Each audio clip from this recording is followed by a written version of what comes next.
You're in a good place now. You are listening to Perspectives with Ashley Burgess. Welcome back live to Perspectives, and I'm your host, Ashley Burgess. Tonight we're talking about happiness. How happy are you? And I think in order to define how happy we are, we have to first figure out, what does happiness mean to us? I think a lot of times we define happiness in a certain way, a certain shape, and a certain form. And because of the way we define it, we either find it or we don't. You know, a lot of times we feel like happiness is elusive. Like happiness is something that only a few people ever find. Like the only people that get happiness are those lucky few that only a few people are, and the rest of us will just be, damned to eternity with no happiness. And we have to wonder, how do we make happiness happen in our life? And I think it begins with certain quiz questions that I will be providing you tonight for you to actually ask yourself some really deep, cool questions about how you feel about your happiness quotient. And I think the first thing we want to talk about, and the first question in the Perspectives quiz that I will be dishing out to you tonight, is how do you feel about the rain? How do you feel about the rain? Do you love the rain? Do you hate the rain? Does the rain make you want to freak out? Does the rain make you happy? Does it calm you down? Does it relax you? Is it something that you like? Is it a portion of life that you look at and you go, oh, wow, this is nice, it's raining? Or is it more the opposite? Oh, my God, I hate the rain. I absolutely hate the rain. And I asked some people on Facebook here just a few minutes ago what they thought about rain. And I got everything from rain is awesome and it helps me relax and it allows me to sleep and it's an awesome thing. And then I've gotten other people that said it's awful, it causes floods, it causes disease, and, it destroys things. And I think it depends on the way that we look at stuff. But I think that simple question takes us into the fact of what is happiness. I think that simple question makes it understandable for us to figure out, where am I in my thought process? How have my past issues hold me back? And then how do my considerations and my thoughts either make me feel good about something, make me feel comfortable, make me feel happy, or on the other hand, make me feel scared, lesser than, or perhaps, depressed. And I think that when I was younger and when I was going through a situation where I felt depression or I felt anxiety, I had a tendency of not liking the rain whatsoever. Like, I had a problem with it. Like, every time it would rain, I'd be like, oh God, not this again. Not this again. I mean, really? Are we going to have to do rain again? Is this what we're doing today? This is unbelievable.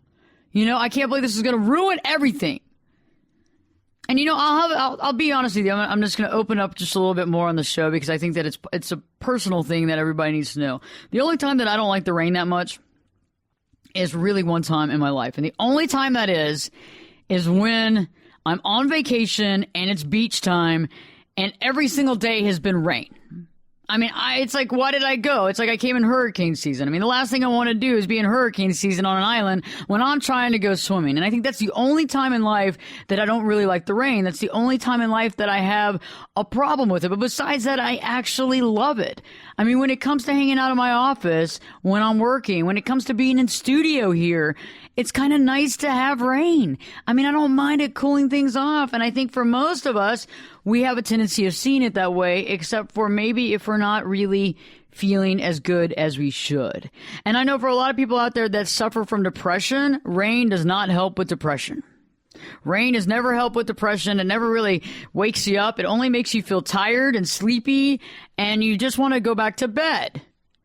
And I understand that. I get it. But, we have to sit there and figure out, why is it internally that I have a problem with the rain? And I think it begins, first off, with our childhood, what the rain means to us as a kid. But I think also, how do our parents, how did they see the rain? Were they cheerful? Were they happy? Or was it more of a non-pleasant type experience? Did you have too many sports activities and outside activities hampered because you had rain? Did you feel like you were in some sort of bad situation that could have caused you death by rain? And let me give an example about this. There are a few people out there that are scared of water.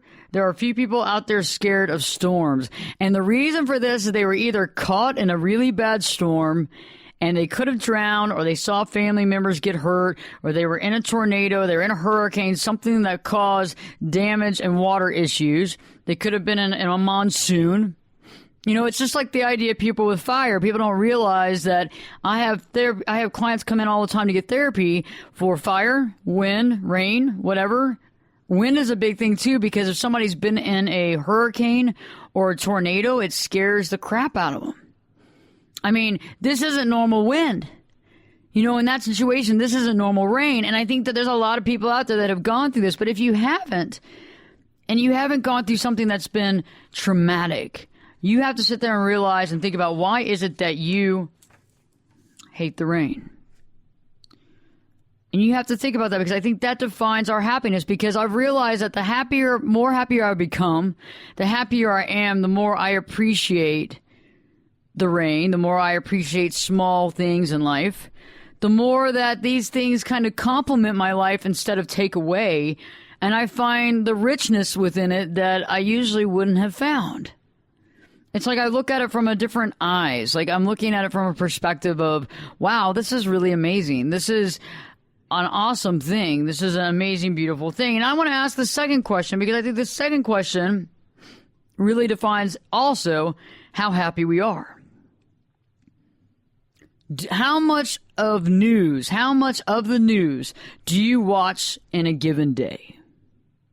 How much news do you intake on a given day? And the reason why I asked that question is depends on how much news you watch, really depends on your happiness. So vice versa. Think about it. Your happiness depends on how much news you watch, and it depends on the least amount of news you watch. I don't have one client right now that comes in here and watches news all day long who are happy. I don't have one client come into my office who watch and listen to the news 24/7 who are happy and feeling good about themselves. Actually, quite the contrary. I actually hear most of my clients tell me about the situations in their life and how they're constantly watching the news, and they get scared and they get paranoid and they get upset with what's happening. And the biggest deal is that they just feel like there's nothing they can do about it. Like your hands are tied. Like I can't go out there and fight ISIS. Just me out there with my, my Rambo outfit on. That's probably not going to work. I mean, I don't even know if they would talk to a woman, even besides the fact of trying to fight ISIS. But the thing about it, we see these awful things happen every day on the news, and we can't do anything about it. I mean, you and the couch can't go save people in Africa. You know what I'm saying? And it's like we feel like all these bad things are happening. The news rarely reports anything good because, as they say, if it bleeds, it leads. And if it bleeds, it leads. That means that everything they're reporting is sad. It's death and dismemberment. And if it's death and dismemberment that we're watching 24 hours a day, 7 days a week, we got a problem. We got a big problem. And I have friends that are reporters on Fox and NBC and ABC, and they tell me about their stresses in their life, and they tell me about how they're just not that happy, and how they're trying to find a stone or some sort of a crystal that'll ward off negative energy. And I said, well, the problem is that you're reporting all this negative stuff every single day. It's going to bound to get to you. And at least they're reporting it and doing something. For the majority of us, we're just listening to it over and over again in a loop, in a constant loop. And have you ever been to a restaurant where you're having a really great time? Life is good. You're upbeat. Life is happy. Things are going well. And they have that CNN or the CNBC ticker tape going 24/7. And it's about how there was a shooting at a school and how some reporters got shot down. Think about it. And now they found the grisly video of the person that killed them. It's like this stuff, it's not good for the psyche. And the problem with this is that we get so inundated into hearing what's happening that we really miss out on what's really happening. And I want to explain that a little bit later, because what I mean by what really happening is that there's all this amazing stuff going on around you, but when we allow ourselves to get stuck in the muck and yuck of all the negative intake that we take in a day, we forget who we are. We not only forget who we are, but we get so wrapped up in this negativity that we don't know what to do. The next thing is that we start feeling that our life is small because there's nothing we can do to change these people's problems, so we must not be very powerful at all. Even on the next step, you sit there and you watch this stuff over and over and over again, and nothing's ever changing. The wars are still happening. The people are still dying. And it makes you begin to wonder, what's the reason for life? And I think we start forgetting that we have a purpose. And our purpose is more than watching the news and more than getting down on ourselves. And our purpose is more than watching reality shows, FYI. It's about doing something with our life. And I think that this negative content gets in the way of our purpose. It gets in the way of us figuring out who we truly are. So stay tuned. When we return, we'll be talking more about how happy we are, how to define your happiness. First off, what is happiness? And better yet, some quiz questions from Ashley Burgess, your hostess with the mostest on Perspectives with Ashley Burgess, to figure out exactly, are you happy and how happy are you? Stay tuned, because Perspectives with your host, me, Ashley Burgess, will be back this time in, 2 shakes.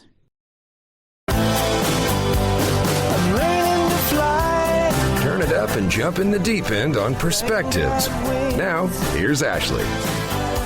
Welcome back live to Perspectives, and I'm your host, Ashley Burgess. Tonight we're talking about happiness. How happy are you?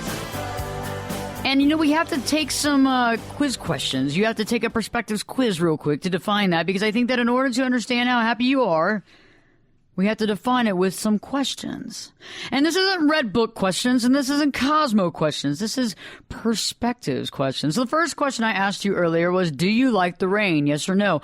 And that to me is a big sign if you are a very happy person, or if you're holding on by a string. Because a lot of times when we are depressed or we're stressed out, and more of it's depression, we have a tendency of seeing the rain as a big problem. We see the rain as a bully that's like keeping us inside, and we see the rain as somebody that, it just kind of makes us feel like we should cry. For others of us who have embraced the rain, we love it. We see rain, we love rain. It's an amazing thing, especially when there's a drought, but better yet, it's just a change in the patterns of the weather that makes us enjoy it. I love the smell of rain. I love that smell. It's clean, it's fresh, and it just seems to wash away issues that we have. And the second question that I had was, do you watch news a lot? How much news do you watch? And for a lot of you out there, if you're watching the news all day long, you're not very happy. I can tell you that straight up. You are not honestly happy at all. And I know that some of you say, it doesn't get to me.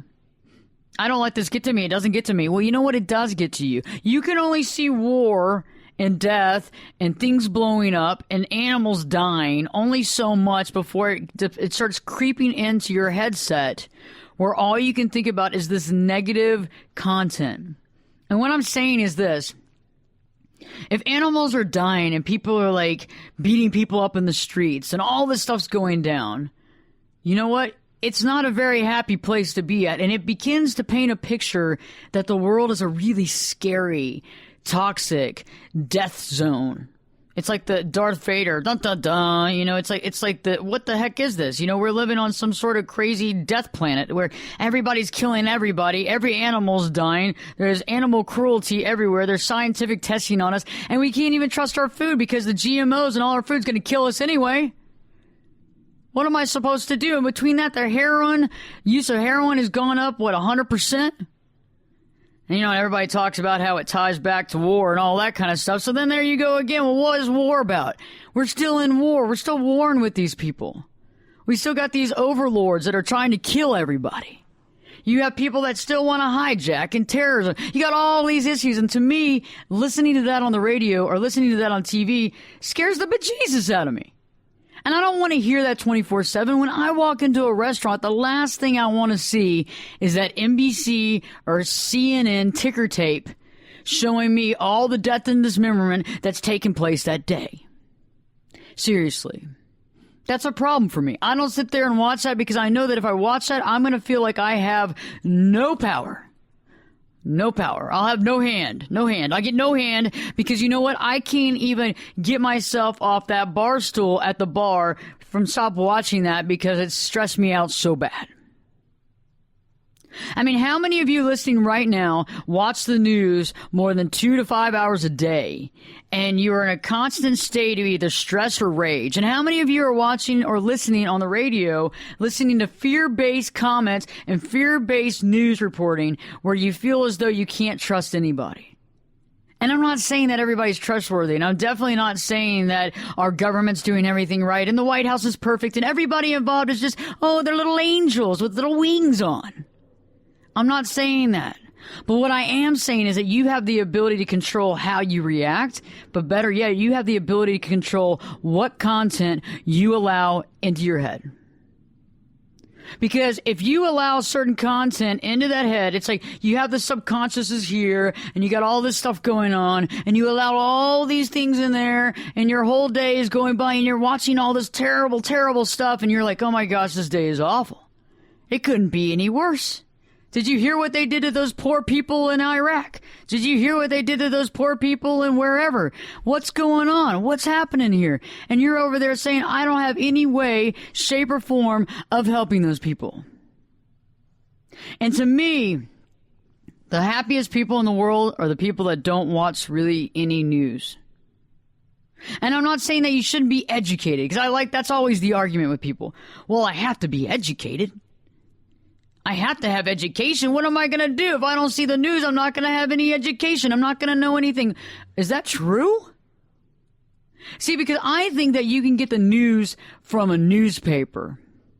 Okay. I don't know about you, but that's why they created a newspaper, is that you read it and it's got news in it.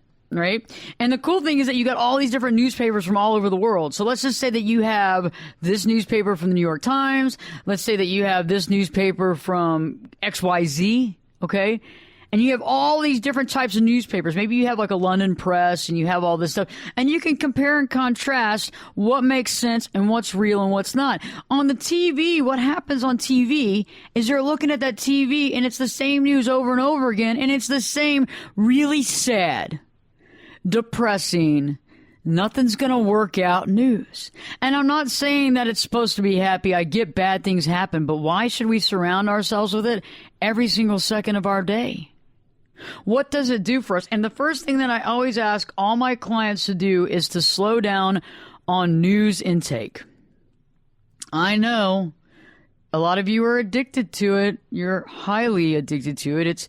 It's like your form of crack cocaine. You're over there watching this and, oh my God. Oh no, what's going to happen next? And I actually have some clients that I would have to go to their house because they couldn't leave the house. And they had full-time jobs. They would call in and make up all kinds of excuses for the reasons why they couldn't make it. I can't come into work today because I XYZ. I think I have the Asian flu. I don't know what's going on. And I would come and see them, and you know what it was? It was watching the news. It got them all hopped up. They got all stressed out. They're even scared to get in the car because they think they're going to get carjacked from the way from their place to wherever they had to go in suburbia USA. And that's what I'm saying, is that it makes people feel as though they don't have an ability to control anything. It makes people believe that they don't have the ability or power to do anything and that they are just there and something's going to happen to them, but they can't change it. They can't stop it. They can't do anything about it. And I've been there before, and I wrote my first book, and one of the chapters was that it was during, my first book was a while back, and it was right after September 11th. And I remember watching the news over and over and over and over and over again, all day, all night. And I did a scientific experiment where I watched the news for 24 hours straight. And I kept that news on the couch the whole time because I wanted to see what was going to happen. And you know what? It wasn't a good scene. It was depressing. And you know what? I felt as if our world was falling apart. I felt as if that we actually were all going to die. And then nothing good was going to come out of that. And these crazy hijacker people that killed all these people are just going to go mayhem in the street. And all this is going to happen. And this is going to be the end of the world as we know it. And I document that in my first book, and I really think that you should check this out, because if anybody's listened to the news lately over and over again, about something that's really, really sad, like either like a bombing or a shooting, it is really overwhelming and stressful. And the problem is that we have nothing we can do about it. We feel as though our hands are tied. We feel as though our hands are tied and there's nothing we can do and the best of our life is behind us. And so I really behoove you to really slow down on the intake, because I think your happiness level is going to go shooting up as high as it possibly can with the less news that you're intaking. Because that's a tendency that we have, is we don't realize how impactful what we see and what we watch is. If I sit here and watch a bunch of killer films all the time about people killing people and mass murders and all this stuff, I'm probably going to change my feelings about life. I'm probably going to see things differently than I see them now, because what we intake in our subconscious is beyond important, because we don't realize that we actually keep everything in our mind. You can't just get rid of it. It doesn't just go away. There's only, you can take pills to try to forget things, but it's always going to be there. Yes, you can dull your memory with alcohol, but it's still always going to be there. And the more you watch it, the more it takes over your life. So stay tuned. We're returning to be talking more about your happiness quotient. And better yet, do you look to the sky or do you look down more? Think about it. How much are you looking up and how much are you looking down? So stay tuned, because Perspectives with your host, me, Ashley Burgess, will be back this time in, well, 2 shakes.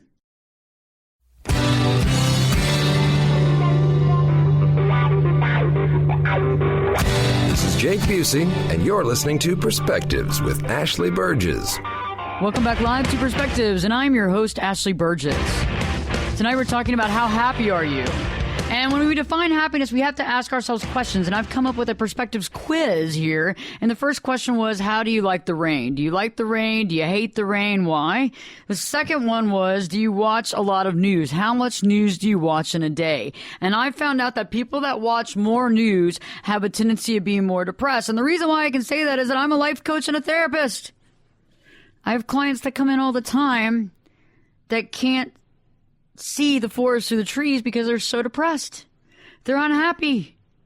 They're unhappy because, you know what? This world is a bad place, they think. I mean, because think about it. What does the news sell you? And I'm not saying that all news is bad, right? But what does the news have a tendency of selling you, right? It sells you on the fact that this is a scary place and that bad things happen to good people. Okay. It sells you on that this can be a very scary place and that it's not a good place to raise kids, right? And we have a tendency of thinking, oh, I have to be a helicopter mom or helicopter dad, because what happens to Junior if I let Junior, walk to school? And it's funny because these things like walking to school, I think, is a rite of passage. Not for kids that obviously live 10 miles away. I'm talking about kids that live within a certain area of the school where it's convenient for them to walk. It's like we're taking away their right to be a kid. Because how many people get abducted in 1 year? And it could have been XYZ number. It could be 100 in the whole country in 1 year. But those 100, we hear about so much that it scares the heck out of us to let our kids walk to school. So instead, the kid doesn't get this experience of life. Instead, the kid gets this experience of mom and dad are overbearing. I can't do anything on my own. And I think it also takes away from being raised. I think it takes away from our childhood. I mean, I know when I was a kid, there was all these like stranger danger and don't go home with a stranger. And if a person come up to you and says that their parents wanted you to ride home with them, then they had to know some sort of code word. Remember the code word, the stranger danger? And it's like, I mean, I would have loved to, and I look back at it, and some of my friends allow their kids to walk home from school, and they do all this stuff now, and these kids are well-rounded individuals. And I'm not saying that bad things don't happen sometimes, but I think that when we surround ourselves with negative content, based on if it bleeds, it leads, we are constantly going to hear the worst of the worst all the time. We're going to think that everything is awful, that the world is falling apart, that our world is falling to hell in a handbasket, and that life's not worth living because we might as well go build a bomb shelter underground, get a bunch of food and necessities. They've had how many shows based on this, and wait it out to the end of times. No, that's not what I plan on doing. No, I don't plan on ever doing that. And I have fallen for conspiracy theories before. And I'm not saying that all of them aren't true, and I'm not saying that any of them are true, and I'm not saying anything about any of their truth right now. We can do several shows on that. We could do a whole year on conspiracy theories.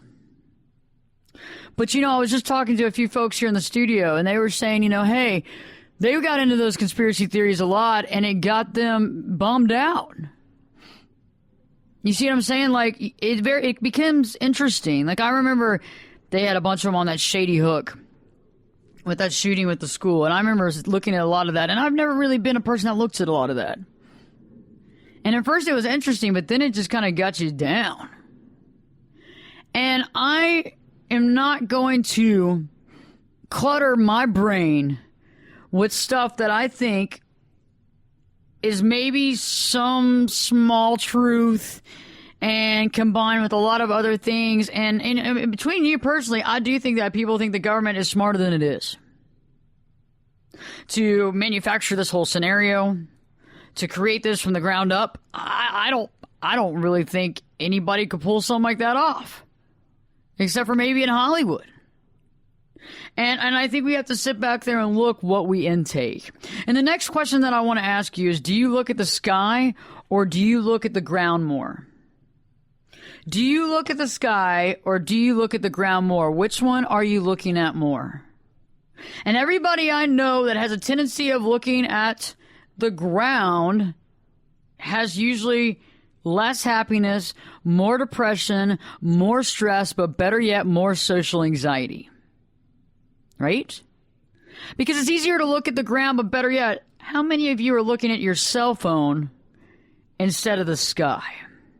How many of you go into an event, go into a restaurant, go into a place, and instead of looking around and seeing if your friends are there or whatever's going on, you got your head in the phone because you're too stressed out and you don't want to look crazy, so you literally are looking at your phone as you're walking? I've seen people almost fall down. I've seen people almost get hit by cars. I've seen people almost run into women with large plates of food on the fact that they're looking at their phone. Now, why they're looking at their phone? Why are you looking at your phone? Your phone hasn't changed in the last, I don't know how long, but y'all are looking at it like it's freaking, like, I don't know, like some sort of charm from the Martians, from, some sort of charm from UFOs that's supposed to, give us a secondary life. You're over there looking at it like there's something amazing about it, like there's some sort of like tunnel into another world that's inside that phone. But in reality, like, how many of you don't even look at the sky? How many of you don't see the clouds? I mean, I see clouds all the time, and I see shapes, and I see things, and I think it's really cool, and I look at the sun, and I think it's really amazing. And in the morning, I'll really do a lot of sun gazing, and I'll look at stuff, and I appreciate it so much. How many of you, smell the roses? Or how many of you just walk by it? And I think the more you look up, the less you look down, the happier you are. The more you look up, the less you look down, the happier you are. It's that simple. Think about it. It's like if you're looking in the mirror and you're frowning and you're really upset, you're going to continue to frown. But if you look in that mirror and you're like, yeah, I'm smiling. I'm going to look at this smile until I believe it. Guess what happens? Eventually, you believe it and you're happy. I talked about that in the 10-day challenge to live your true life. All you have to do is put a smile on and look at it for over a minute. And no, you don't have to worry about if you look stupid or not. I've had people ask that question. My God. I mean, I don't think there's people watching you in your mirror, is there? Go to the mirror in the bathroom. Turn on the light. Look in there. Look inside of the vanity mirror. Look at yourself and smile. And do it for a while. And eventually, guess what? You're going to like it. And you know what else?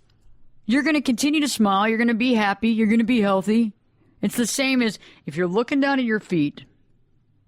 I'm sure that you have anxiety, and that's one of the reasons why. But take a step and look around once in a while. You just might like what you see. And if you slow down on your intake of news and negative impactful stories that make you feel scared that you don't have any options, that your life is falling apart, that things aren't working out, that is something that you want to sit there and think about. That's something that you want to probably limit. Those are things in your life that you're probably like, you know what? I don't know what's going on. And I'll tell you one thing. When you are looking at that media and content so much, you're losing out on a lot of your life, and you're actually probably wondering where the time's gone. A lot of times when I hang out with somebody that's really not that good for me, I start losing a sense of time. And it goes by so fast. And the reason why I say that you lose time is that you don't really remember any of those times, and it kind of all balls up into one kind of image. It's like on the other flip side, it's like when times are not really as fun as they should be, how much does the camera out? I mean, think about it. The last really great time you had in your life, I bet that you forgot to even take a photo. And if you did, it was the last minute, and it was like, oh, crap, everybody get together, let's take a photo, come on, we gotta take a photo. But for the most part, you didn't have that, you didn't have the iPhone in your hand waiting to take a bunch of selfies when you were having a great time, because guess what? It was more than that. And think about it. When was the last time you got caught in the rain and it made for a really brilliant story? When was the last time you got caught in the rain and it made for an amazing story? And I remember the last time I got caught in the rain, it was like torrential rain. It must have rained like 20-something inches. It was absolutely insane.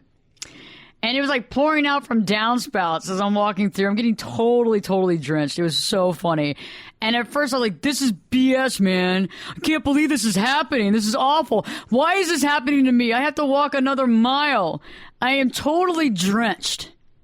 And all of a sudden, after I just let all that stupid human anger go, and I realized that it was actually quite comical, and that there was no way I could be any wetter. Like, I was totally drenched. And it didn't really matter. And that's when I started singing in the rain. And I started, like, jumping around, like, in all those videos from, like, I think it was Kelly, in singing in the rain. And I was like, singing in the rain, what a glorious feeling, I'm happy again. And I was doing that. And everybody with me started doing that too, and it got really, really fun. Had it had not rained, it wouldn't have been that interesting. None of that would have happened. We wouldn't have been completely drenched and laughing about it, and it wouldn't be that interesting. And it definitely wouldn't have been an adventure. And I think that we have to look at life like that, and the more you look at life like that, the more you embrace it. Stay tuned, because Perspectives with your host, me, Ashley Burgess, will be back this time in 2 shakes. You could be my luck. Get in here. You're listening to Perspectives with Ashley Burgess. Welcome back live to Perspectives, and I'm your host, Ashley Burgess. Tonight we're talking about happiness. How happy are you? And I've devised a quiz here with several questions to define your happiness level. I know. It's not a quiz from Harper's Bazaar. It's not a quiz from Red Book. Sorry. Sincerity and salutations. It is a quiz from Perspectives. And the first part of it is I ask about, how do you feel about the rain? Do you like the rain? Do you not like the rain? The second quiz question, how much of the day do you spend watching the news? How much of the day do you spend watching the news? If it bleeds, it leads. So if you're watching this on a constant basis, you're probably not in a very good mood. The next question that I want to ask you was the concept of, do you look at the sky or do you look at the ground more? Do you look at the sky or do you look at the ground more? And I think that anybody that's dealing with looking at the ground more than the sky is dealing with not only anxiety, but stress. And I used to be one of those people that looked down a lot, and I realized there was no reason to really look down. I mean, you look down sometimes because you don't want to step on something. I have a tendency of looking down because I'm a big animal lover, even of insects. So I want to make sure that I'm not stepping on ants or not killing any little, crickets or anything like that. And I get it. It's a little extreme, I understand. But for the most part, I like to try to keep my head above. I like to start seeing things around me, and I definitely love to look at the clouds, and I like to look at the sun. And the more I look up, the more up I feel, like the more happy I am. And it's interesting because I find that the more I look down, that's the tendency of me being either depressed or anxiety ridden or stressed out. And I think a lot of us have a tendency of looking down when we walk into a public place and we don't know what to think. We don't know anybody. We're stressed out. But better yet, most of us look actually at our cell phone. So instead of looking down, we've created this new thing that's our cell phone. So we're like walking around like this all the time, just looking around all the time like this. And you don't even see other people. And I can't tell you how many things I've probably missed in my life based on the fact that I was looking at my phone. I mean, how interesting is the phone? I mean, nothing's changed. And even if your buddy texts you something, what are they really texting you? LOL, sending you pictures of like fat cats, sending you pictures of children, sending you pictures of what they ate that day. For God's sakes, I don't care what your meal looked like. You know, it's not that interesting. And I'll tell you one thing else. It's not interesting at all when it comes to my life. When it comes to my life, I want to see everything. I want to do things. And the last thing I want to look at is Tom's lunch from the other day at the Thai restaurant. I could care less. I mean, really. And I've had a tendency of actually standing there looking at this stuff, engrossed in it. And it's like I lose hours of my time looking at Tom's food. Oh, I lose hours of my time looking at whatever. And I mean, I think some of the little dog pictures are cute and people's dogs all dressed up or whatever it is. That's kind of cute. But you know what? It's about being a sideline spectator. Why don't you go on and out there and live your life? If you go out there and live your life, you might actually find some happiness. And it begins with getting your head out of the phone and getting your head off of looking at the ground. My last question for this hour for you, for the Perspectives Quiz of Happiness, is I'm asking about your friends. Do you have a lot of friends? Do you have friends that you can trust? Do you have friends that you like to hang out with? And better yet, do you have friends that like to hang out with you? And do you have friends that actually like to do things that you like to do? Because that's the key here. That is the key, because a lot of times we choose people out of the fact that we believe that they need to be this way. They need to have this kind of money. They need to have this kind of success. They need to do this. They need to drive that. They need all this stupid stuff. But it breaks down to the fact is, what kind of friends do you have? Do you have friends that you can spend time with? Do you have friends that care about you? Think about it. Do you care about people? Do you have people that you can call and talk to and explain to them how you're feeling, or talk to them about your day? Do you have friends that you can go do stuff with? Do you have friends that you can actually go out to the park with, or go to a museum with, or go running or riding a bike? Do you have friends like that? And there's one big contention with happiness, is that I realize that people that are happy have a lot of good friends. And better yet, if they don't have a lot of good friends, they have a really good family connection. And it's important, because if we don't have support, we feel alone. When we feel alone, we feel unsafe. When we feel unsafe, we feel as though the world is unsafe. When we watch more news and we see how unsafe they portray the world to be, we get scared. When we get scared, we get isolated. When we isolate, we stay at home. When we stay at home, we focus on all the negative that's going on. And we have a tendency of not making friends, not going out, and not doing the things we need to do to have a well-rounded human existence. And I caution you right now, because there's a lot of things going on right now to keep you there. Because it's easier to keep a bunch of people scared in their home. It's easier to keep a bunch of people scared in their home, not knowing what they should do, not knowing if everything's safe, scared about everything they eat and everything they do and everybody they come into contact with. It's a lot easier to keep them on the couch, not thinking about making decisions, not speaking up. But better yet, I'll go to another extreme for you. The more we focus on this stuff, the less that we are able to fulfill our purpose. And the more off target our lifestyle and our lifetime becomes. The last thing you want to do is be at old age and realize that all your concern were on things that were out of your control, but better yet, things that you had no idea of why they were happening. I mean, sure, we can watch the news and it can tell you some things, but is it true? Do you know it to be true? And a lot of times we don't know why things happen because we're not privy to it. And I think the best thing for us to do is to be able to deal with our own life and control what we can. And the things that you can control in your life is your happiness, which is key. Only you can be happy. Nobody else can make you happy. Nobody can love you enough to make you happy. Nobody can be the coolest friend and make you happy, period. You have to be happy within yourself. And the ways that you go by doing that is realizing, one, how precious life is.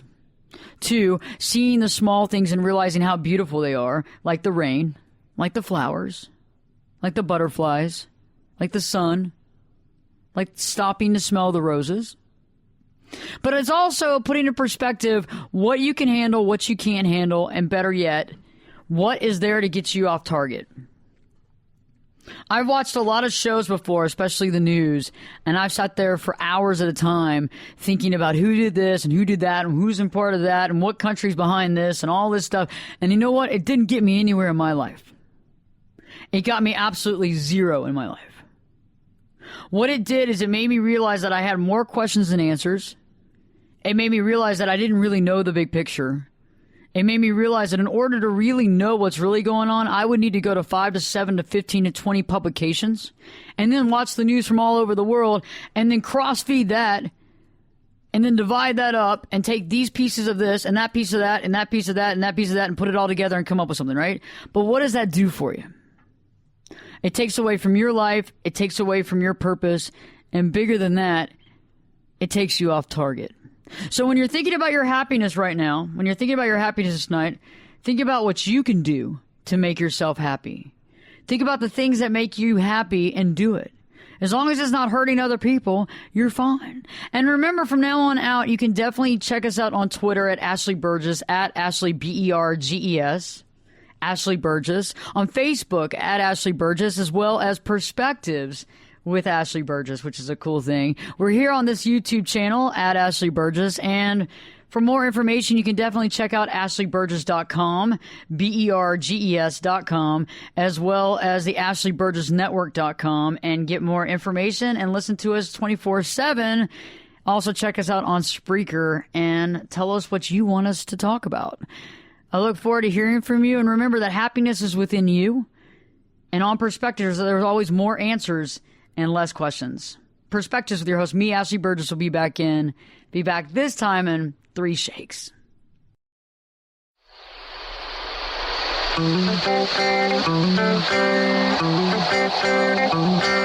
You're in a good place now.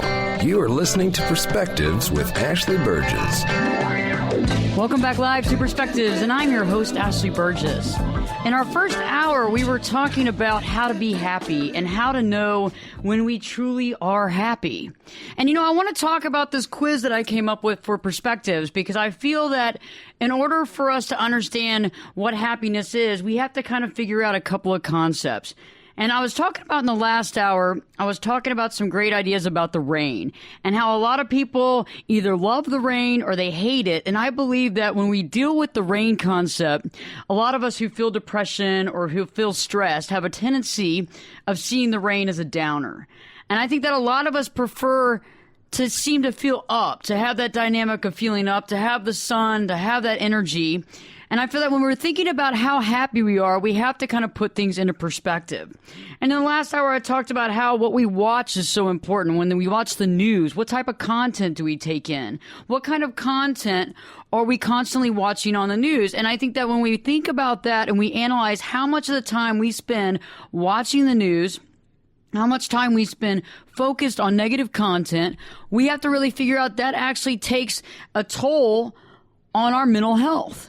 And a lot of times we don't know that. And I have clients that come in all the time and talk about how they're feeling depressed, they're feeling upset, they're feeling angry, they can't get out of bed.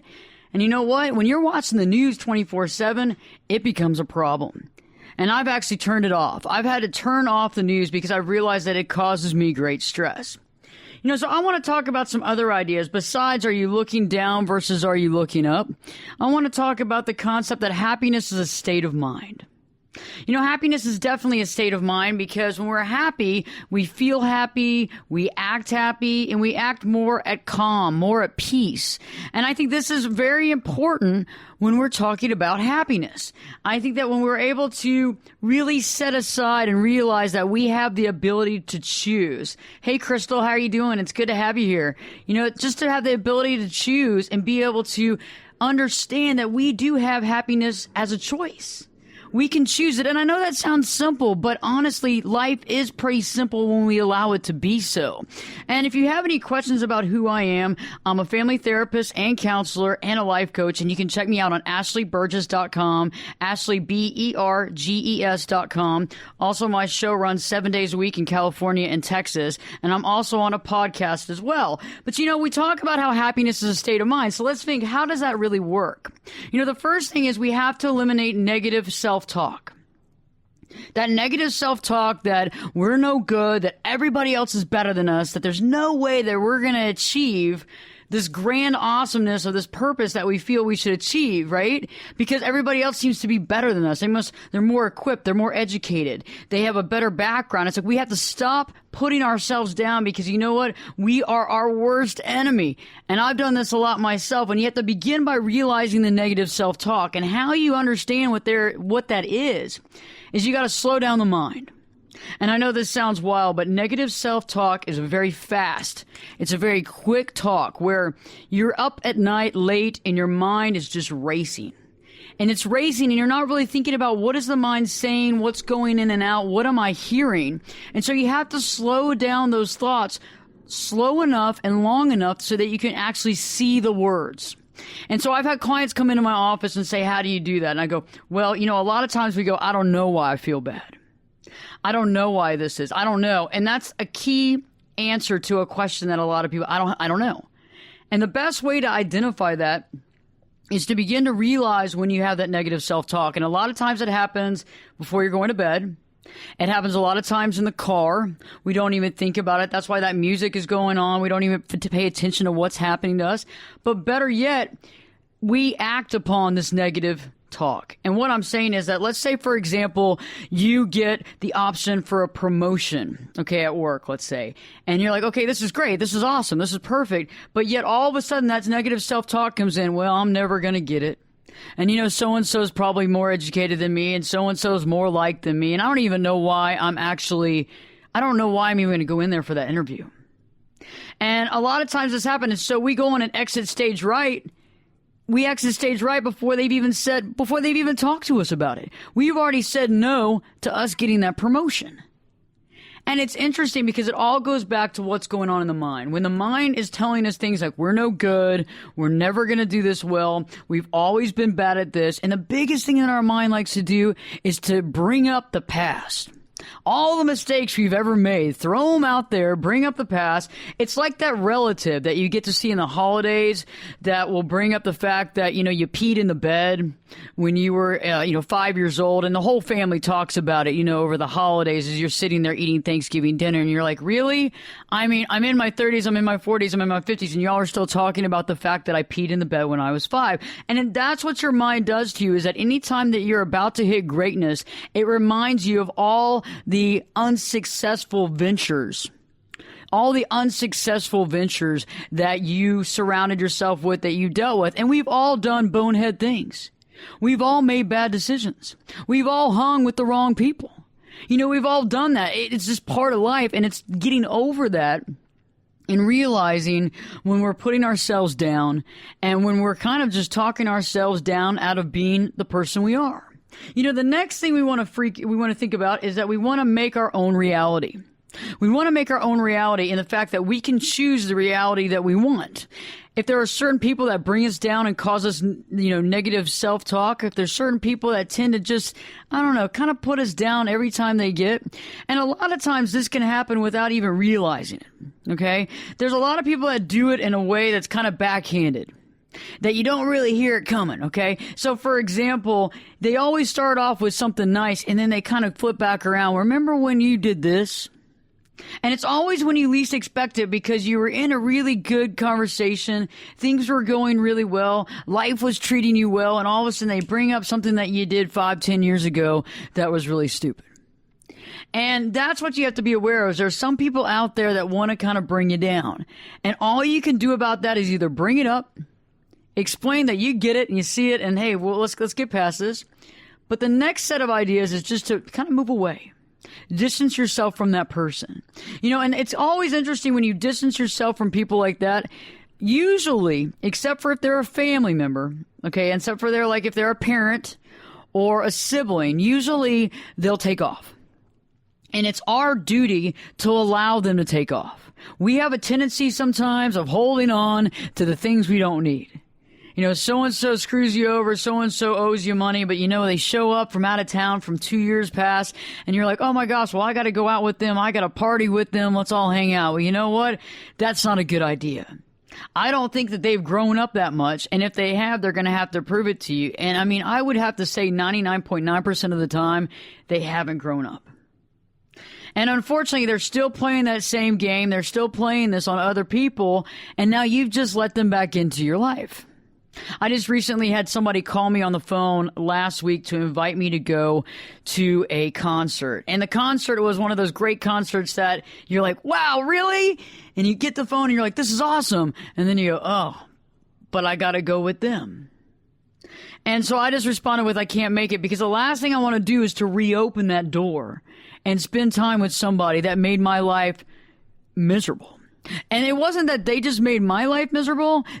I made my life miserable by spending time with them, by thinking I could change them, by thinking things would get better, by thinking that life is it's gonna miraculously change them, and they're gonna become this great, heartful person that has all this, this ability and really thinks about others and gives back to charity and does charity work and feeds the homeless. Okay, most of the time that doesn't happen.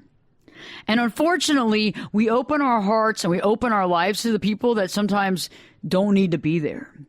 And sometimes we overlook the people that actually could be there, that could help us, that could actually strengthen us.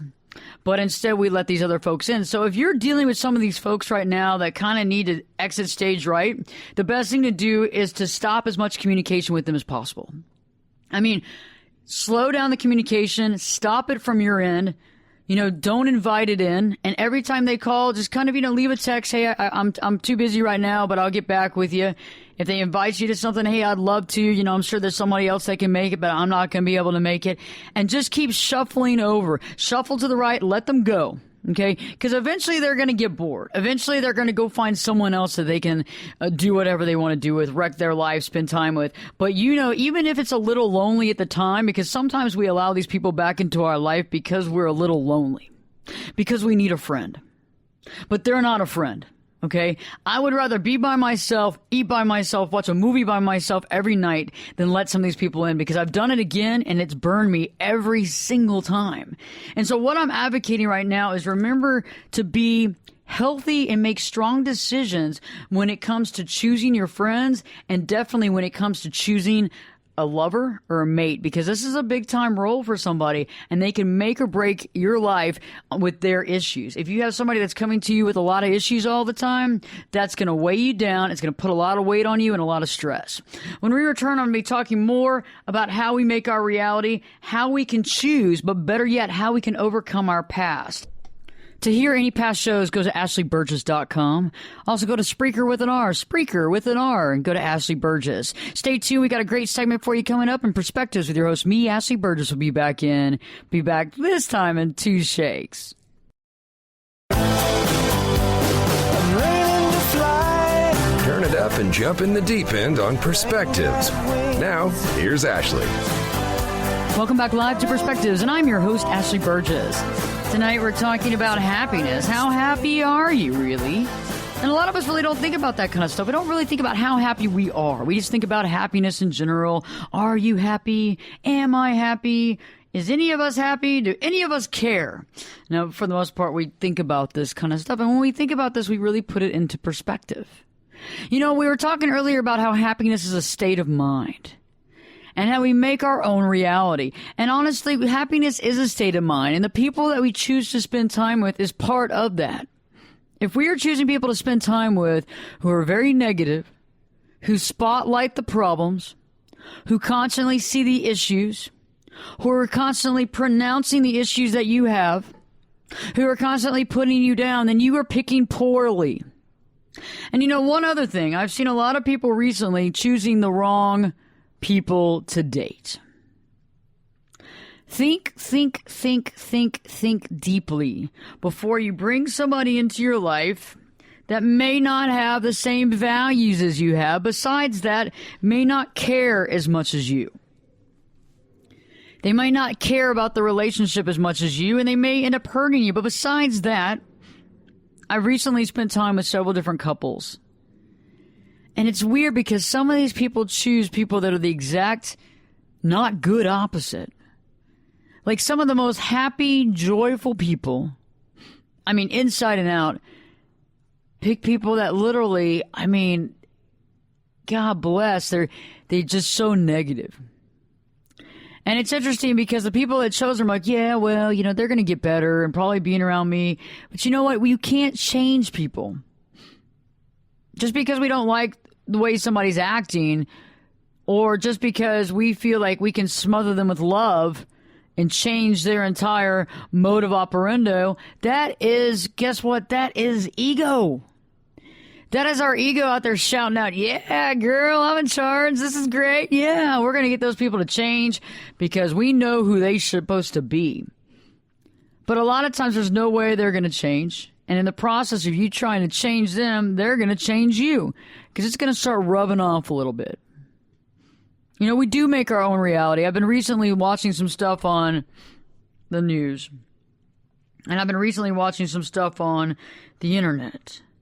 And it's interesting how people can take one stand or another, and people can choose to see the world as a scary place, full of murderers and kidnappers and bad people. And some people see the world as a very happy, safe place, where their kids can walk to school, where people are allowed to have a job and a career that they like, where they can go hiking on the weekends, where they can take the dog for a walk at night. Well, I mean, think about it. Some people live in complete and utter fear, while other people in that same neighborhood living right next door are at complete peace. And I know there's some areas and some issues where people do live in an area with a lot of drama that causes fear. And I know some people might not have an option to get out of there, but if you do have the option to move, it will behoove you because life is short. I recently had a friend of mine who was living in an area that, you know, it was, his place was nice. He actually spent quite a bit of money on the place to rent every month. But it was in an area that was surrounded by a lot of drama. There was crime happening a lot. There was a lot of drug dealing going on. And I kept telling him, I was like, you know, you're kind of down and you're kind of depressed and you see the world as kind of an angry place. And I think a little bit of that is based on the fact that you live in a place that's just kind of dramatic and a lot of issues going on, and somebody's always going to jail in your complex, and someone's always getting busted for drugs. It just kind of doesn't seem like a place I would personally want to live. And on top of that, it's not near anything. He's a bike rider, and there was nowhere to ride a bike. You had to ride, I mean, it's in the streets. And he recently had to move out of necessity because he downgraded on his job, and so he couldn't afford the rent. So he was able to sublease his place to someone else and rent another place in another area. And this place that he's rented, this new smaller apartment, is right next to the lake, right next to a bike trail, and he's a biker. He's a bicycle enthusiast. It's right next to the bike trail. There's water and swans and stuff like that. His entire mode of operandi has changed in the last 2 weeks. After 6 or 7 years of living in the same place, of being down with his life, of being depressed, not knowing why. And every time we said he should move, he would argue. He would fight. I don't want to move. I don't want to do this. I don't want to do that. I said, you know what? You will feel so much better if you go somewhere where there is something to do. And I'm not talking about going to drink. In the old place, he was right next to a club. I'm talking about somewhere where you can get outside and move around and get outside of that dark studio and go and do something. And he is a different person right now. And we do make our own reality by our choices. When I was looking for offices a year and a half ago, I saw a bunch of places, and a lot of these places were huge offices, and they only had one window. They had one window in the front because it was a long, like, warehouse studio type place. And I knew in my heart of hearts that that would be a really bad choice. To not have windows, to not see the outside, to not have access like that, I knew would get to me eventually. And I chose wisely when I chose, but I only think about the fact if I would have chosen those other aspects and those other options, I would have been miserable. I would have been miserable because it wouldn't have made me feel good. It would have made me feel more trapped. And I recently went into a home the other day that's for sale. And a person I know has put it up on the market, and this house, I think, is at $3.5 million. It's like 10,000 square feet. It's in a gated community where a lot of football players live. And I stood in there, and the place was immaculate, and everything was hardwoods and molding and crown molding on top of crown molding on top of other crown molding. Never seen anything like it. And as I stood there was like a feeling I had, and I couldn't put my finger on it, and it wasn't until I left there that I realized I felt like I was in a cage. The place was so big and so quiet and so opulent and so detached from everything that even if you gave me that house, I wouldn't want to live there. I wouldn't. I would not want to live there. I just feel like it was just definitely not a place that I could live because I felt so detached from humanity. The fact that the house is inside of a gated community that has another gate in front of it, it's too much. And a lot of us separate ourselves from society and then wonder why we're so lonely. We don't understand, why are we so lonely? Why are we going through this? Why is this happening to me? Why am I lonely? God, why? Well, okay, we bought a house in a gated community that's behind another gate that's 10,000 square feet that has a fence that goes all the way around it. That's why we're lonely. That's part of it. We choose to separate ourselves from other people. I would much rather have an apartment down in the middle of the city where people are walking by it every single second of the day instead of living up there and feeling so despondent and so divided from the rest of society. I like interaction. I like meeting people. I like meeting new people. I love seeing people. I love getting to know people. And I love just interaction. I love camaraderie. And I'm not going to get camaraderie living in a 10,000 square foot home behind a gate that's in another gate that's in a gated area. The same thing is I'm not going to get a lot of camaraderie, and I'm going to feel a little isolated in that studio out there in downtown with one window. And you have to think about it. What life have you created? No matter how opulent it is, how do you feel about your life? How happy are you right now? Are you happy with your choices? Or are you discouraged by your choices? When we return, we'll be talking about how we choose, and then better yet, how we can overcome our past. Stay tuned. And by the way, AshleyBurgessNetwork.com is up and running. AshleyBurgessNetwork.com is up and running. AshleyBurgess.com also has the latest blogs and awesome stuff on there you can check out. And stay tuned, because Perspectives with your host, me, Ashley Burgess, will be back in 2 shakes.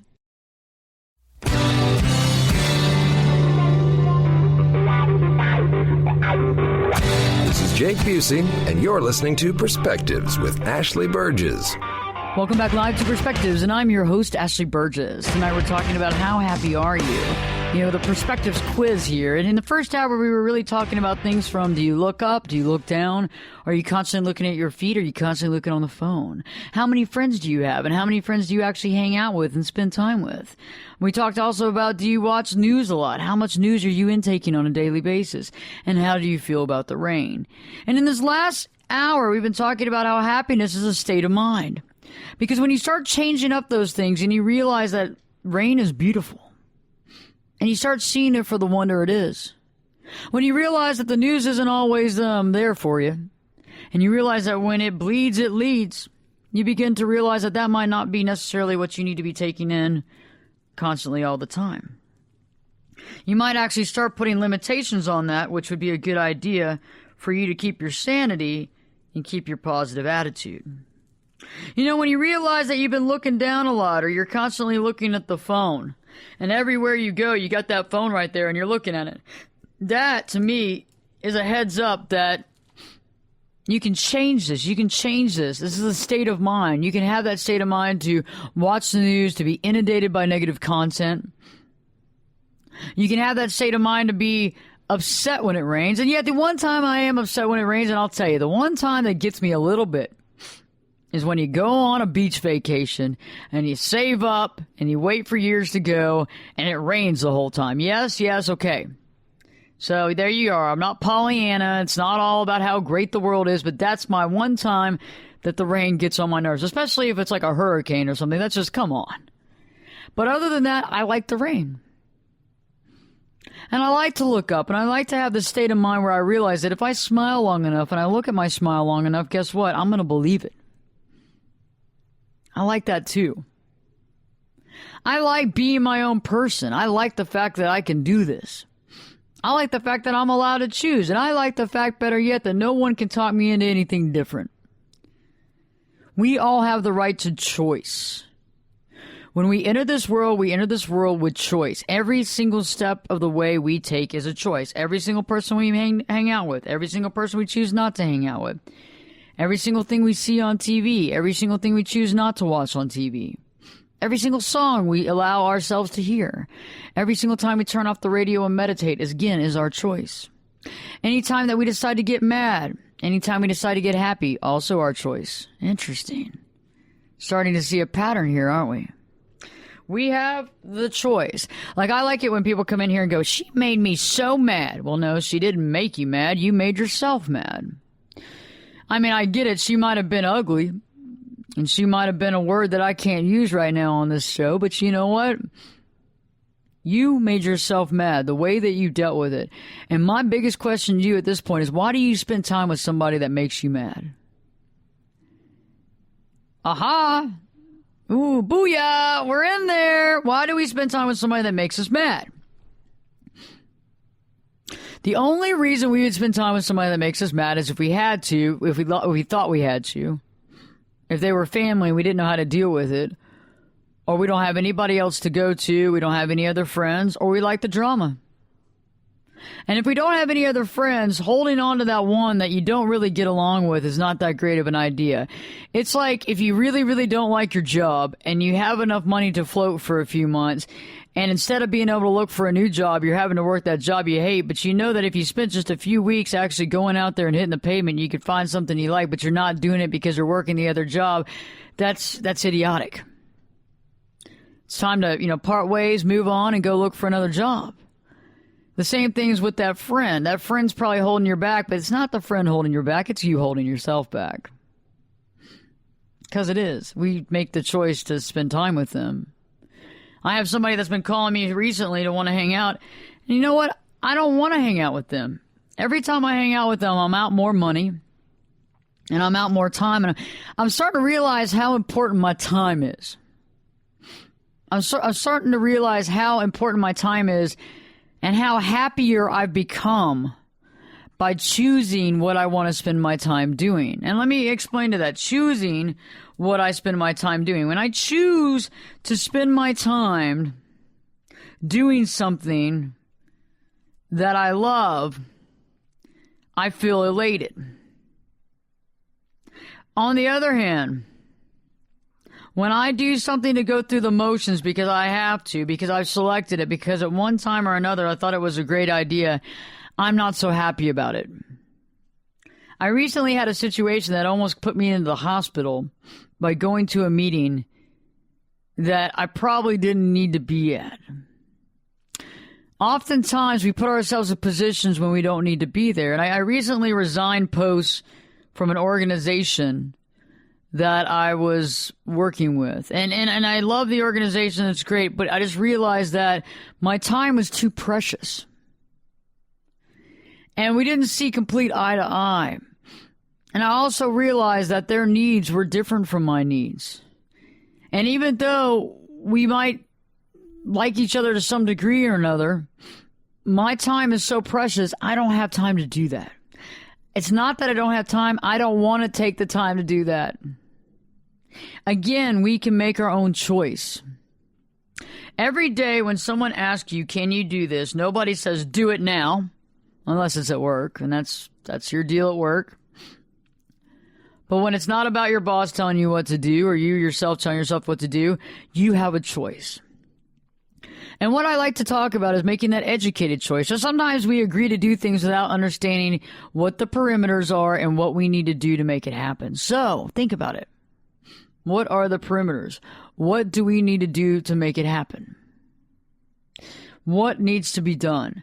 And as long as you find out all that information in the beginning, you can now make an educated decision if you decide to go follow through with it or not. Otherwise, for example, I'm sure many of you have been in the position where the student group or the PTA or what have you has asked you if you can participate in the help with a carnival. And your kids are in school and you say, yeah, I can help with the carnival. That's fine. What do I need to do? Oh, just making some pamphlets for the carnival and maybe putting together some baked goods. But it's simple. And you agree to it and everything, and the next thing you know, the next day rolls around and you get an email from the drill sergeant mom in charge that dictates the 15 points of light about what you'll be doing at the carnival. And the process of the carnival and how you'll be spending 2 weeks prior to the carnival every night, meeting up for 3 hours a night to discuss direction, to work on PR ability, to figure out who's going to bake what. And then the day before the carnival, you need to be there 12 hours early setting up. And then you got to be there the entire carnival. And then after to break down. Not you personally breaking down, but to break down the set and everything of the carnival. Had you known that, would that be what you would have chosen? And I'm not saying that some of you wouldn't have chosen it, because some of you would have said, hey, it's for my kid and I want my kid to have the best and I want to be there. And I know there's not a lot of people going to step up to the plate, so I'm going to do it. And I totally respect that. And God bless you for that. But some of you don't have the time. Some of you are working a job that's 14, 16 hours a day. Some of you might be working 2 jobs. Some of you might be working a job and going to night school to get your master's, your doctorate. And so you just accepted this. Now what do? You're stuck. Because you don't want to be the person that says, I can't make it. You feel bad. You don't want to be that person that drops the ball. It's your kid. So what do? You go through the motions and you do it. And every single day closer to that carnival, you get more and more angry. You get more and more resentful. And eventually you break down, or it takes you out of the game for participation across the board. And you decide that you're not going to do that anymore. And I think that really, honestly, if you would have been knowledgeable and known exactly what you're getting into, you could have talked to that lady in the very beginning and said, yeah, I definitely want to have participation, but this is all I can do right now because this is my schedule, but this is something. And that's what I'm talking tonight. We can choose to be happy, but when we choose things that take our time and get in the way of our life and living, it becomes a problem. We have to figure out and make positive, smart choices. On Perspectives, always more answers, less questions. Check out the AshleyBurgessNetwork.com, www.AshleyBurgessNetwork.com. Check out the AshleyBurgess.com website. And you know what? Get some extra perspective. By the way, Perspectives, your host, me, Ashley Burgess, will be back in. We'll be back this time in 2 shakes. You could be my luck. Get in here. You're listening to Perspectives with Ashley Burgess. Welcome back live to Perspectives, and I'm your host, Ashley Burgess. Tonight we've been talking about how happy are you? We've been doing questions from the Perspectives quiz. And in this last hour, we've been talking about how happiness is a state of mind and how we make our own reality. And we can actually choose things. We can choose to be happy or we can choose to not be happy. And I know that sounds simple, but it's true. I mean, we've all been in bad situations that we've had to overcome. And in that process, we've learned a lot. And a lot of times it always puts me into perspective when things are maybe not going right to a certain degree. I look back at some of those times and I realize where I am now and how much better things are. And with that glimmer, it puts perspective. And we can overcome our past. And I think that's something that a lot of us are dealing with is our past. Our past is holding us back to a degree. We feel as though our past is causing us problems. And we feel as though our past is what keeps us from being happy. And you know how many people I hear that on a daily basis? I've had clients come in here and say that their girlfriend cheated. And I said, okay, when? And they're like, oh, not this one. 5 years ago it happened. And I said, and you haven't gotten over it yet? No. Well, we got to work on that. Because if your girlfriend cheated 5 years ago and you're no longer with that person, and you've gone through 2 new girlfriends and you're on to someone else right now that doesn't seem to have an inclination to cheat, if we keep thinking that that person's going to cheat on us, eventually we're going to make something happen or we're going to create it in our own mind. When we create things in our own mind, things happen. The other day, I thought it was funny. Greg was looking into the weather, and we were talking about taking a trip to the Caribbean. And it's been a long time coming since we've been there.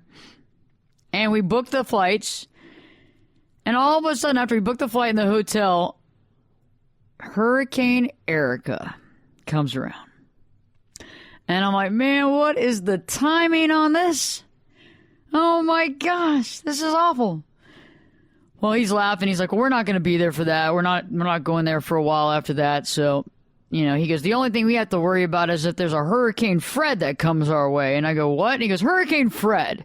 Wouldn't that be a good name for a hurricane? 2 days later, I get a text message from him at work. And he sends me a picture and the underlining thing says Hurricane Fred. I said, please be aware of what we create. There are certain things that we create in our life. There are certain things that we have that come to pass because we've created it. We think about it. We toil on it. We have it in the forefront of our mind, and everything we do, we think about it. We can't overcome our past, though. Some of us have pasts that are very interesting, and some of us have pasts that are very different from where we are now. And our past, in a way, defined ourselves and defines us now because we wouldn't be able to know what we know if we hadn't gone through it. When I talk to certain counselors and therapists and they'll be dealing with a client and a patient that they don't understand. And a lot of times I look at them and I say, you really need to find somebody that the patient can communicate with, because if you've never been through this and you've never experienced this, besides textbook therapy, you really don't get to the heart of the matter. For example, a client that comes in and father took off and father doesn't want to be a part of the daughter's life and all that good stuff. And the daughter's heartbroken and starts going out, spending time with the wrong men, getting into bad relationships, all that stuff. It's not until that girl actually meets someone that's been through that and gone over to the other side. So let me get this straight. It's not someone that just went through the process. The dad dumps the daughter and the daughter deals with it. What it has to go through is this. You have to have closure or you have to make it successful.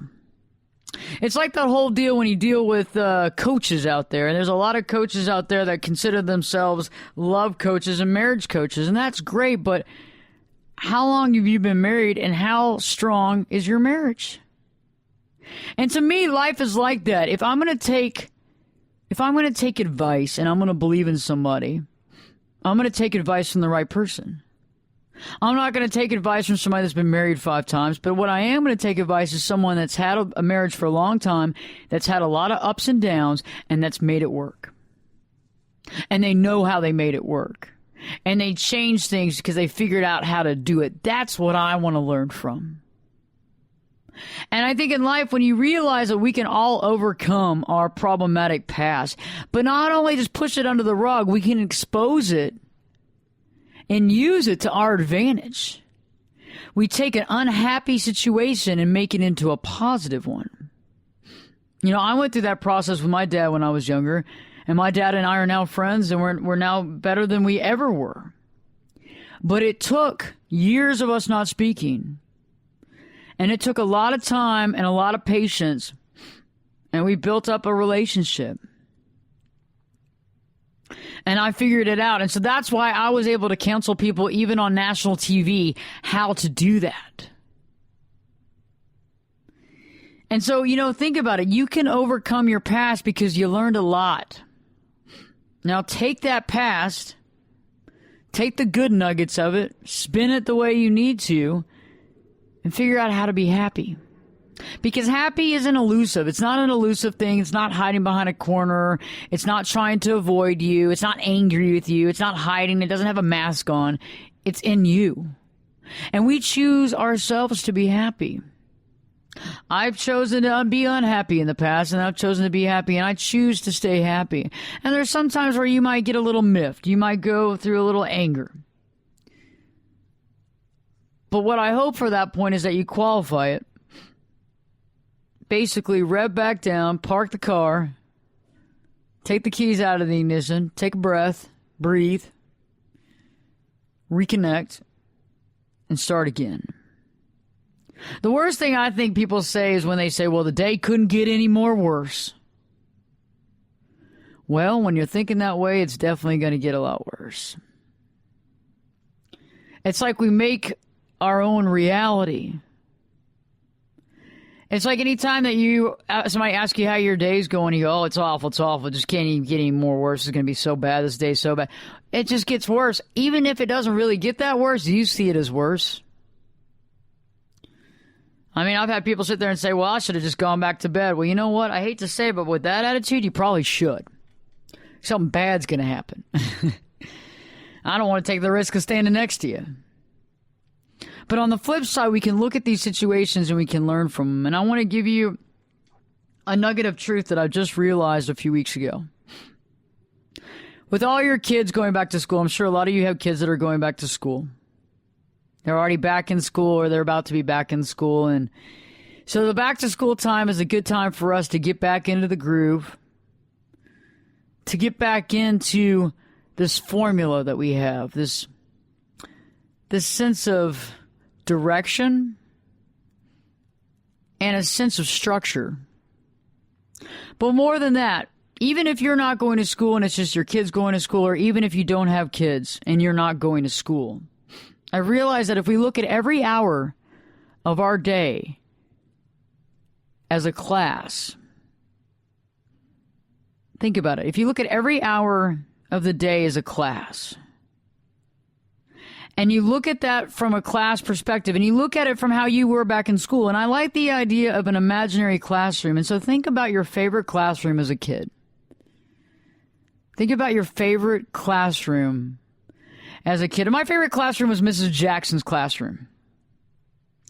And so I remember the big desk, and I remember our desk, and I remember our chairs, and you know how the desk was connected to the chair, and it had like that metal connection, and it was like a plastic red chair, plastic blue chair, green, whatever. And so I remember that. So every hour now of my day, I look as a class. What am I learning?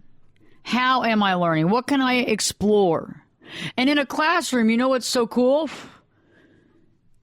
There's no wrong answers. There's just unasked questions. And so when you start visualizing your life as a class, guess what? It changes the whole dynamic. It doesn't matter if you say the perfect thing, because who cares? You're in class. And it allows you to be open-minded, and it allows you to take a different stance, and it allows you to gain some more ground, and it allows you to learn. And guess what? It allows everybody else to learn because it's not a stressful situation. And better yet, guess what? It works. Because you stop thinking about what you have to say, and you're listening to what they have to say. And as you're listening to other people talk, it just comes to you because the right thought comes to you because you're in the right state of mind. If you take every hour of your day like a class, you're going to be happy for the rest of your life. If you take every hour of your day as a class, you're going to be impressed by the amount of stuff you learn. You're going to be impressed by the way you handle everything, and even the most difficult of people. Even the most difficult people, you will be able to embrace. And they might not want to hug you, but you're going to want to hug them. They might be the porcupine, but you know what? You're going to see the goodness, and you're going to see also, well, you know what? I don't really want to spend time with that person, but that was cool. But every hour of the day is a class, and you're going to learn the secrets of the universe, and you're also going to realize when you step back that you're the happiest you've ever been. You know, I do perspectives because I like to help people, I like to encourage knowledge, and I like to help people have an informed, authentic voice. I look forward to hearing from you. You can contact me at ashleyburgess.com, ashleyberges.com. Go to the contact page. Click on that contact page and go on and fill out that form and send it to me, and I will contact you. You will not be on any sort of list. You will not get any sort of third-party offers. This is just to Ashley B., me, myself, and I. Also, check out ashleyburgessnetwork.com, ashleyburgessnetwork.com. It's 24 hours a day, 7 days a week of Ashley Burgess Perspectives. You listen anytime, any place, anywhere, anytime. Also, remember that Perspectives is always, what? Always has more answers, less questions. Never fear-based. And Perspectives with your host, me, Ashley Burgess, will be back this time. You got it. 3 shakes.